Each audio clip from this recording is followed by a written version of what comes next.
When was the last time you avoided a tough conversation simply because you weren't sure how to say what needed to be said? If you're leading at any level of an organization, conflict is unavoidable. But how you communicate in those moments is what sets apart great leaders. Welcome to Shedding the Corporate Bitch, the show where bold leadership meets real world challenges. I'm Bernadette Bose, your host, and today we're diving into a powerful truth. Great leaders communicate differently, especially in conflict. If you're a corporate leader, you've likely faced the tension of leading through difficult conversations, whether that's delivering tough feedback, navigating team dynamics, or managing competing priorities. And when the pressure rises, communication often becomes reactive, unclear, or emotionally charged. That's where our guest comes in. Dr. Amber Johnson is a leadership consultant, coach, and expert in high-stake communication. Her work has been featured in Forbes, Psychology Today, and Smart Brief. And she's here to break down what separates good leaders from great ones, especially when things get uncomfortable. In this episode, we'll explore why communication often fails in conflict and how to fix it, how to lead with emotional intelligence versus ego, and the power of asking better questions over giving quick answers. Lastly, how internal communication can transform your leadership and your team culture. By the end of this conversation, you'll have actionable tools to use to lead with clarity, connection, and confidence, even when the stakes are high. Welcome to Shedding the Corporate Bitch, the podcast that transforms today's managers into tomorrow's powerhouse leaders. Your host, Bernadette Bose, executive coach and author, brings you into a world where the corporate grind meets personal growth and success in each and every episode.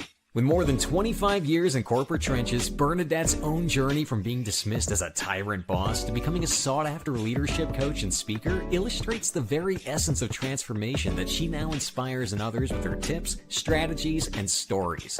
So, if you're ready to shed the bitches of fear and insecurity, ditch the imposter syndrome, and step into the role of the powerhouse leader you were born to be, this podcast is for you. Let's do this. Amber, welcome. How are you? I am great. So good to be here. Thanks for inviting me. Oh, absolutely. And because I absolutely love any topic that has to do with communication and conflict, because I just think so many professionals struggle with just how to engage as opposed to create conflict through their communications. But before we dive into our topic, could you share a little bit for our guests, a little bit about Amber? Yeah, absolutely. I am based out of Chicago. For your folks that are watching instead of just listening, you're seeing my basement. And I am a leadership consultant and communications expert. But more importantly, I get a chance to practice this stuff all the time because I'm a mom of two teenagers. My oldest goes to college this fall. I've been married for almost 25 years, and I'm like many of us, part of a community that doesn't always see things the same way. So I'm continually practicing the things that I try to teach. And in my free time, I'm a big outdoor person. We have a great park district nearby and just love the chance to get outside and be in it. And I find that it's good for my conflict capacity to have had a little time outside each day. Isn't that the truth? Sanity, even if it's 5-minute breaks, I find that it just brings all the calm that I need after a busy, crazy day. Absolutely. It settles the nervous system. It certainly does. Well, speaking of which, because we definitely want to find those tips and strategies to help people be calm and go into communications with others, especially in times of conflict, in a very easy, engaging, connective way. So why do you think so many leaders really struggle with their communications, whether it is conflict or not? What is it about communication that is so trying for so many people? Well, I don't think is what is it? That would imply one thing. And I think it's like a host of things that makes communication tough. I mean, for many of us, we grew up in a culture that taught us to be nice and that being nice was more important than being clear or being direct. So that's always a challenge that many of us are facing. Another real challenge, I think, is just how busy we all are. We spend all day communicating, but so little time actually connecting. And therefore, we go into even important conversations sometimes without any real plan for it. And then we wonder why it doesn't go well. Or we wonder why we missed telling our colleague about an important meeting that was coming up or a change to our project plan. And it's honestly because we're just so busy, we don't have time to stop and think through things. So those are two of the real big challenges, I think, to being stronger communicators. I think those are two factors that we could go deep into. So I'm going to start with Mhm. the busyness and the comment you made about we don't have a plan. And some Mhm. people will say, well, I run into a situation where I don't necessarily have time to sit down and make a plan as opposed to something Mhm. that is pre-organized, pre-scheduled. What do you suggest that they do in order to ensure that that engagement is as effective as possible and doesn't go off the Mhm. rails? Yeah, I have two responses to that. Maybe you're familiar with that old saying that the best time to plant a tree was 20 years ago, and the second best time is today. And I think when it comes to being a stronger communicator, the best thing we can do is do our work in advance. And when we hit a moment where we need to respond now, then there are some things we can do there. So in advance, we can really work on who we want to be in leadership, knowing that we want to be humble or knowing that we want to be clear and direct, but kind, not nice necessarily, because nice is a performance, but kindness is a sincere concern for people. So we can do some of our own values work, some of our own emotional intelligence work to control who we are and be ready for those situations we're going to walk into. We can do some of our scenario planning. So when we hit the unexpected, at least we road tested an idea that was 75% of what we're hitting and we're ready for it. That's some of the work you can do in advance. And then when you hit the moment, I think what we think we have to do is to keep going through the moment because there's a 2 o'clock meeting and then a 3 o'clock meeting and the schedule is relentless. But if it's a real moment, if it's a serious moment where people's emotions are heightened in whatever way, where the decisions have significance, it is so much better to say, let's slow this down. I can tell this is an important topic. We may need more time. We may just need 5 minutes to catch our breath. Maybe you want to take a second and get your thoughts together. I'll think about what's most important to me. We'll come back to the conversation. I think for some reason we think we just have to keep pushing through, pushing through, pushing through. And we fail to take the breath. Sometimes it's even just a breath that we Right. need to get ourselves together. No, I think that that is so critical to actually do that pause because wouldn't you say we ultimately want any type of conflict to be a win-win to where we walk away and we're good with it. We might not even have gotten the right decision or the right thing that we wanted, but at the same time it was a productive conversation. So, and we agreed to disagree maybe, or we solved the problem. So you mentioned about practicing scenarios. Hmm. And also with your tree analogy, about the fact that the best time to have planted a tree was 20 years ago. What are those things that you suggest to individuals to really start working on, practicing, getting training on as they go through their career, is what I assume you're saying, Hmm. so they are prepared and they can work to deal with various scenarios that might come up? Yeah, there are so many things we can be working on, and they're going to be different. What you need will be different than what I need. We have to begin by working on having a choice, having a clear opinion. And sometimes I will say it just starts with like knowing what you want for supper and being able to tell your partner, this is what I want for supper, instead of when they ask, what do you want? Saying, oh, I don't know, whatever you want. And so learning to have a decisiveness to your approach to life. I think that's a great place to start. And you can also learn how to express an opinion without insisting that everybody adhere to it. So that's the next step is how do I state my preference but not put it as a demand for the rest of the organization to open conversation for the topic, whether it's what to have for dinner or which business model is going to work best for this choice. After we've sort of worked on our own decisiveness, then we can also work on our own willingness to speak up. How in a meeting can we feel the confidence to speak up? The next layer of leadership, I'm beginning to form my opinions, but I'm scared to put them out there because what if I'm wrong? What if I'm missing some important piece? And there are a lot of different ways to move through that. One of the easiest first steps is to put an idea out there as a question.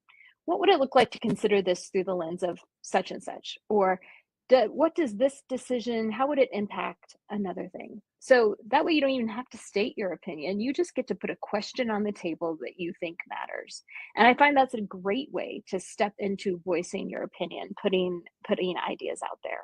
I do want to ask you about what you just said regarding the question.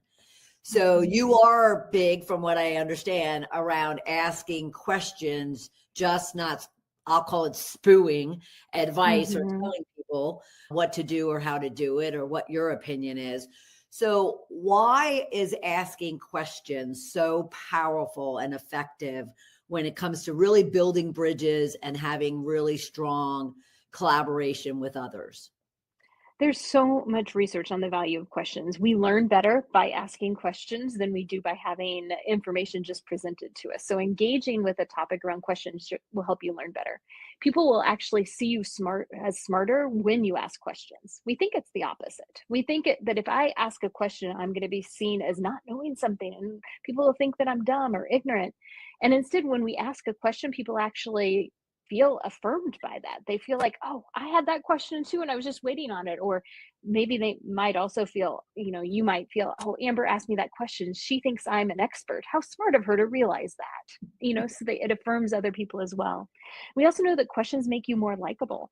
And we know this from speed dating research, that the people that ask more questions are better liked by the people they're matched with. And in long-term relationships, long-term business partnerships too, we know that it helps us understand people. And often it's that lack of understanding that creates a real problem in relationships, whether that's at work or at home. Right. So for all those reasons, we've got to be asking more questions. And it also takes the burden off the leader. You don't have to have all the answers all the time. You just have to facilitate the conversation until you can get to the answers. And would you find that one of the biggest breakdowns or struggles leaders have is the fact that they always think they have to be the one talking or leading the conversation, when actually they could be sitting back, maybe starting a question and letting the room form the dialogue? If it's all your idea, why bother having a meeting at all? Right? Take it off my schedule. Let me take the afternoon off. Why have the meeting?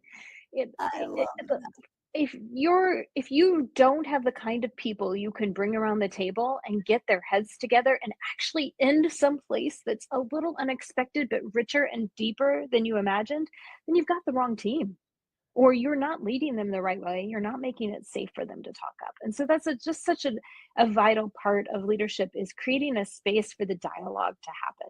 I would think when you were talking about planning and busyness and avoidance, where does intention come into play? Because that's what kept popping up for me, is individuals have to be intentional about their words and what it is that they want to talk about and how they want to talk about it. Can you talk to us about that? Yeah, you have to be intentional about the sort of leader you want to be. So I want to be a leader that makes it safe for my people to speak up. I want to be a leader that doesn't miss a good idea because I failed to ask a question. I want to be a leader who takes feedback well and doesn't get defensive, who asks for feedback. There are all of these intentionalities around your leadership that you can start by creating in yourself. Finding whatever means of memory helps you hold that in front of you as you go about your day. And then I think you have to also be intentional about individual conversations. Every single conversation is an opportunity to create a relationship, to deepen the relationship. There's a story in Susan Scott's book, Fierce Conversations, that I retell all the time. It starts with a poem or something from the poet David White. And he tells this story of a young couple that's newly married. And it feels like every week the wife wants to have another conversation. How are we doing? Is this working for you? What do you need from me? What do I need from you? And the young husband just rolls his eyes and sort of laments, I wish we could just have one conversation and have it be done with and not have to have this conversation over and over and over. And Scott says in her book that you can't, because the conversation is the relationship. They are the same thing. The conversation is the relationship. And when you can't talk about things, your relationship has boundaries and limits that are going to define and limit its growth. And this is obviously that's a romantic relationship story, but I think it's so true. I think the conversation is our leadership. I think the conversation is our culture. The conversation is our organization. And if we can't talk about things, if there are things that aren't safe to say, opinions that aren't safe to hold, questions that aren't safe to ask, if there are voices that are not heard in that process, then the leadership, the organization, the culture is limited by those things because it is the conversation.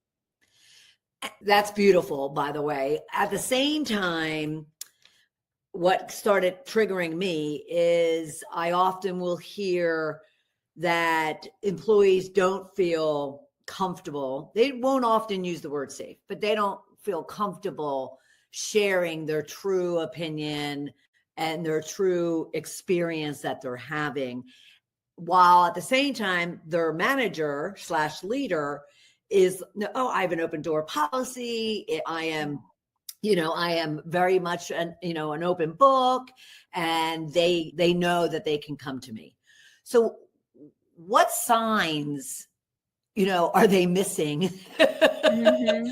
What signs are they missing from their own people to where there's just such a contrast and a conflicting view Mm-hmm. on reality there? When one of my coaching clients says that to me, I have an open door. They know they could come to me if they had anything. I say, okay, when was the last time somebody brought you a hard piece of feedback about yourself? Not about sales numbers necessarily, or, pipeline numbers or manufacturing quotas or anything, because those are hard to hide. There's a dashboard that's watching that for us. But when was the last time somebody brought you some feedback about the way you lead? And if it wasn't in the last month, then there is something that is keeping that open door closed, metaphorically, at least.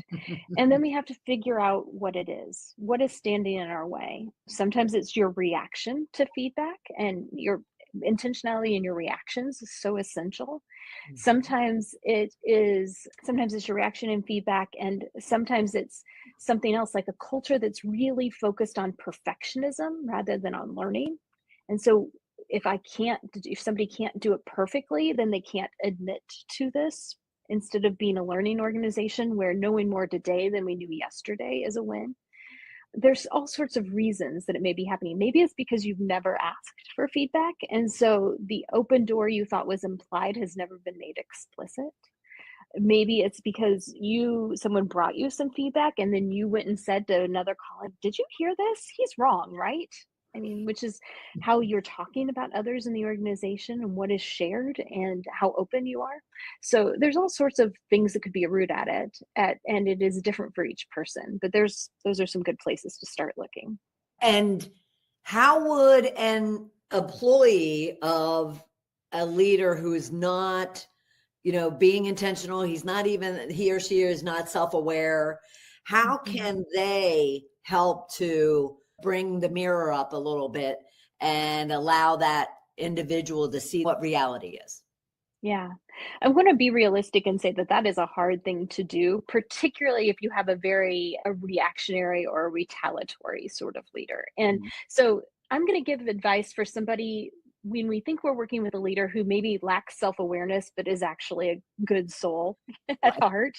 We Okay. think they have their best intentions, because I don't want to send somebody into a dangerous situation. But let's assume we think this person means well. They do probably think they're being more open than they are. How could we give that message? And then I think it's a matter of, you have to lead up, and you have to have the courage to say, I want you to know your intentions might have been this, but this was the impact you got. And because I know you're interested in impact, you're interested in results, you're outcome driven, I want you to know I don't think you're having the impact you want because of the way you responded here. Can I share a little feedback? Can I give you a few examples? Let's talk about what it would look like to be different. And that takes courage and boldness to lead up in an organization that way. But that framing it as what is your intention? I see the goodness in your intention. Your impact is different. It sometimes helps people hear it. I can't let it go that there are employees that have difficult bosses. What advice do you give them then if it's not to confront it on their own? What should their next steps be? One of the things you can do is, instead of talking about what you don't want, talk about what you do want.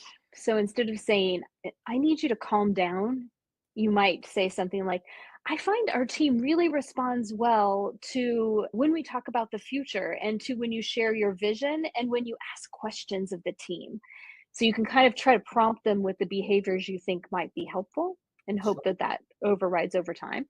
You can also find somebody in the organization who could speak to them. Do you have a mentorship relationship with somebody who's at a peer level to your difficult boss? Could you ask for their advice? Could there be a way that there could be a little guidance or a little conversation at the peer level that you could prompt and inform without overstepping boundaries too much? Right. Okay. Yeah, because only to be fair to both sides, because we'd love to think that we do have our very intentional, but maybe they slip up type of managers. But a lot of cases that no, our managers are very difficult to see themselves clearly, and they need to figure out, because their experience they're having is trying, and talk about conflict. Yeah. So, okay. So getting back to conflict for a moment, what makes conversations that might have even started off at a good, even tempo, what makes them go sideways to where conflict's created even within that discussion? When we stop making it about the problem or the task and we start making it about the person, that's where things start to go sideways, I think. And Crucial Conversations, the folks who wrote that book, they have a great acronym, CPR. So it's first about the content. When we don't tackle a problem at the content level, it becomes a pattern. And that pattern then puts the relationship at risk, the reputation at risk. And so you've got to always try to tackle the challenge when it really is just about the content. There's another TEDx talk that I love that he talks about confronting things as if it's got something in your teeth. Like if I went like this and you took my cue and you took your little piece of salad out of your front tooth, you would never think that I was trying to tell you you had bad dental hygiene. You would just think she's helping me out. So how do we tackle it when it's small enough? It's like that tiny piece of lettuce. And how do we receive it like I'm just helping a friend out, as opposed to I'm being told there's something wrong with me? Again, you don't want to put it on them or be attacking the other person. You just simply want to work together to identify what the problem is and to find that solution. Absolutely. Is that right? That is exactly right. And sometimes it helps, name the problem, but then name what you do want. So instead of saying, Bernadette, you're always a bottleneck in our processes, you could say, hey, Bernadette, you've missed the deadline a couple of times in a row. We need timely responses, and we need it because it matters for this, whatever purpose it is. And so we quickly move from punishing the past to what we want for the future and why it matters. And I think that has a soothing effect. It's hard still to hear, I'm not going to lie, but it does have a soothing effect in that you're saying our relationship continues. There is a next time. This isn't a damaging situation. I'm stopping it before it gets from pattern to relationship. And I'm telling you, I want the relationship for the future. I want your work in the future. And this is what the future should look like. When a relationship, whether it's employee to manager or manager with their peers, when it comes to feedback, how can you get the other person initially open to receiving it even before you open up your mouth? It's a great question. And just like I said about the tree, some of that work has to be done further back? How do we create a culture that gives feedback regularly and that gives it in small enough chunks, small enough doses that it's about the content and not about the pattern or the relationship? You catch it early. So part of it is the work that we do internally in the organization to create an environment. A lot of people recommend asking, may I give you a piece of feedback? I like to use a process I call find it, flip it, elevate it. This is something I developed with a colleague, Jim Ludema, and we name the problem, which is the find it. We flip it to what we do want, and then we elevate it to something that it expresses why it matters to this other person. If you were a peer of mine and your work was, you were behind on work a lot, name the problem. I tell you what I do want. I need timely service, and then I would tell you why it matters, because we know we need to meet these quarterly goals, and when we do, our boss is going to be so much more happier with us, and it'll be just in time for our annual bonus consideration. So you name why it might matter to people too. And I think that process of helping people connect it to why it matters. And of course, the better you know the person, the more you can appeal to them. Some people really want the respect of their colleagues. Some people really want more compensation. Some people really want to know that everything is going to work smoothly and they really want to get things done. Find whatever it is and matters and figure out how to elevate it to fit something that matters to the person. So their motivations, their goals, their aspirations. We're trying to move, as soon as we've made it clear what the problem is, we want to move from the problem to the future. So people feel reassured. It helps defeat defensiveness in the process. The more we can focus on the future and on growth and frame it even as this is next level growth. Do you find that there's different styles of individuals that need more so the blending of the negative and the positive versus just the positive? Absolutely. And I have a good colleague I work with all the time. He always says, stab me in the front. I just come at me directly, give it to me really clear. And I am different than that. Just personally, I will take feedback much better if I know that you also see me, see my contributions, value my contributions. And so I need feedback to come to me with a little more gentleness and a little more focus on the whole picture and how this piece of it helps me level up, as opposed to fixing a mistake I've made. Because I'm the type that I need it like your friend who Yeah, needs stab me in the front. and point out how it's going to negatively impact me as much as it's going to benefit me, because then I just start hyperventilating if it's a negative impact. But you're also saying you also need to know how the other person wants to receive information in order to then adapt that style and approach. Absolutely. These are conversations we should have with the people we work with most closely. How do you like to receive feedback? Some people like to receive it and then have time to think about it. And other people are going to be, no, I'm pretty good with it. I can usually have the conversation about what comes next in that initial conversation. Others I need to think about it over the weekend and come back to you with a plan. Amber, have you come across, though, managers who, when push comes to shove, they really aren't in touch, maybe this goes back to the intentional, with the style and what each of their individual employees need? And that's what gets them also in trouble, is that they are working as if everyone operates the same and operates the way they operate. And therefore, there's these conflicts that automatically are created because they're not being intentional about recognizing what each of their team members need. The intentionalness and the busyness, right? They aren't taking time to think through. But anybody who has kids or who grew up with siblings, you should know that even people in the same system, same family system, same work system, can have extremely different personalities and approaches. And what worked for me did not work for my brother Patrick, and vice versa.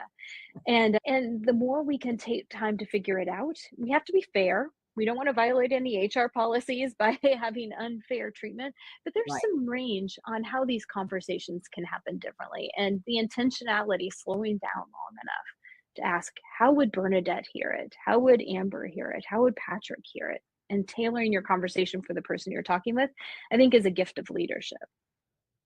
Now, I want to come back because I didn't have you address the avoidance. Mm-hmm. So what is it that causes leaders to avoid, and how can you redirect them back? Well, some people are aggressors, so there is the opposite. And if you are an aggressor, then, take more intentionality. But if you are an avoider, you're probably doing it because you're afraid you're wrong, because you don't like to make anybody uncomfortable.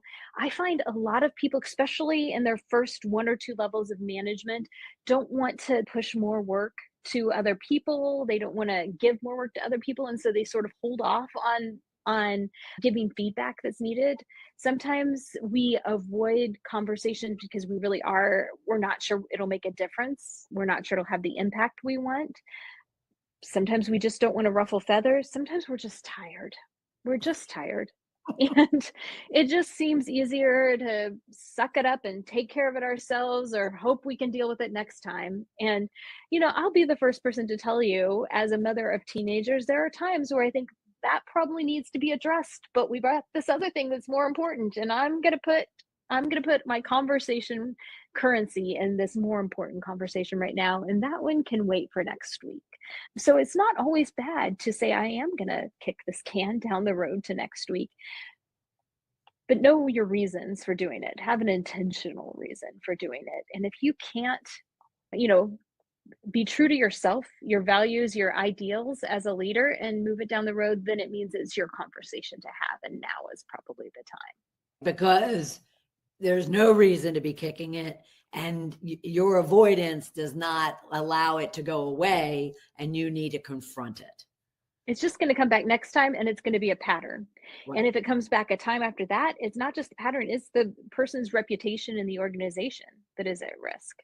Well, we could be talking about this forever because, as you mentioned, communication is so vital, not only in our work life, but our home life. What would or could someone do, one of our corporate professionals right now, what would you suggest they start working on to then improve on really dealing with conflict and communication a lot more effective than maybe they are today? I think, first of all, work on yourself. Figure out what your hangups have been. Maybe ask a really trusted colleague, what are you seeing in me? How can I grow my own self-awareness of where I need to work? And find the resources for your particular objective, whether you need to be more bold, you need to speak up more, or whether you need to listen better and practice on your listening skills, whatever it is. So first, to start with yourself. And then second, go to your team. Say to your team, I've been thinking a lot about how communication needs to improve. I want to work us through a process of setting some communication norms, group norms for this group that works together all the time, and lead them through a process of setting some group norms, norms that help you practice listening, norms that help you practice speaking up, norms that handle emotions, that build trust and safety, that help you make decisions or determine how you're going to make decisions. Norms that establish this way of working. Get those on paper and then hold yourself and others accountable to them. And you will find that then when you have those in the moment of crisis, you've got a foundation everybody's standing on. I know that I should be able to expect this. Mm-hmm. And I would think that foundation just gives a lot of confidence and stability that once they know kind of what the boundaries are and what the foundation is, they feel very confident and stable to where if things go awry, they can come back to that place and be okay and just continue moving forward. Would that be fair? Absolutely. You know what kind of reaction you should expect from me when you bring feedback. Or I will not tolerate someone being aggressive in a meeting. And because of that, it creates a lot of safety to speak up further. Fantastic. Amber, this has been great. Thank you so much. But I want to remind everyone, please go and check out Amber and the work that she does and how she might be able to support you and your team. You can go to amberajohnson.com to do that. Also follow her on LinkedIn, Amber A. Johnson. I love guests that make this really easy for everybody. And let me ask you to give 30 seconds to what is your Better Than Fine newsletter that you can also find at amberajohnson.substack.com. Share it with us a little bit about that. Yeah, the name comes from how many times a day do we ask somebody, "How are you?" And what are the typical answers you get? Better. Fine, Fine. good, whatever. Okay. And so we want to learn as leaders and as parents and as partners in relationships to ask better questions and to be better engaged communicators. So my newsletter is designed to help you be a better leader, partner, and parent through your communication in less than 5 minutes a week. And it's always free. So come join me there. That's awesome, especially 5 minutes a week. Who doesn't have 5 minutes a week to improve their communication, right? Absolutely. Absolutely. AmberAJohnson.substack.com. Go to AmberAJohnson.com, her website, to learn more, and also follow her at Amber A. Johnson. Amber, thank you so much. I so appreciate this. My pleasure. Thank you, Bernadette. You're very welcome. You can never have enough conversations about communication, let alone communication in conflict. And our powerhouse guest, Dr. Amber Johnson, was the ultimate expert to tell us exactly what needs to be done in order for you to be so effective in your communications of any kind, but especially when it comes to conflict. So she emphasized two aspects of why conflict occurs. And that often is as a result of busyness and as a result of avoidance of conflict. Someone who doesn't necessarily want to run into the storm and decides to avoid it. But she also mentioned with a little planning, whether you have that prep time or not, can go a long way in you being very effective, productive, and even welcoming those type of conversations versus avoiding them. If you enjoyed this episode, be sure to like and follow us. You can go to balloffirecoaching.com/podcast and subscribe at any one of your podcast streaming services and to our Shedding the Corporate Bitch YouTube channel, and you won't miss a single episode. I look forward to having you right back here for another episode of Shedding the Corporate Bitch. Bye. Thank you for tuning in to today's episode of Shedding the Corporate Bitch. Every journey taken together is another step towards unleashing the powerhouse leader within you. Don't miss any of our weekly episodes. Subscribe to our podcast on Apple Podcasts, Spotify, or wherever you love to listen. And for those who thrive on visual content, catch us on our Shedding the Bitch YouTube channel. Want to dive deeper with Bernadette on becoming a powerhouse leader? Visit balloffirecoaching.com to learn more about how she helps professionals, HR executives, and team leaders elevate overall team performance. You've been listening to Shedding the Corporate Bitch with Bernadette Boas. Until next time, keep shedding, keep growing, and keep